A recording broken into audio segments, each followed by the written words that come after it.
Baxillikni yomon ko'raman. Hurmat yo'q. Odamlarda mensimaslik, kibr. Odamlarda bizga yoqmaydigan baxillikni yomon ko'raman. Yana hozir yoshlar hurmatsiz bo'lib ketgan. Juda ham kattalarga nisbatan ko'p hurmatsizlik bo'lyapti yoshlar o'rtasida. Sizda-chi?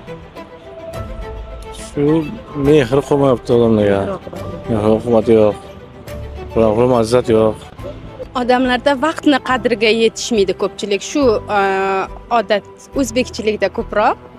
Menimcha shunaqa deb o'ylayman. Bunda boshqa odat yo'q. Yo'q, shu vaqtni qadriga yetish kerak har doim. Odamlar borida qadrlash kerak hammani. Odamlarda sizga yoqmaydigan qanday yomon odatlar bor?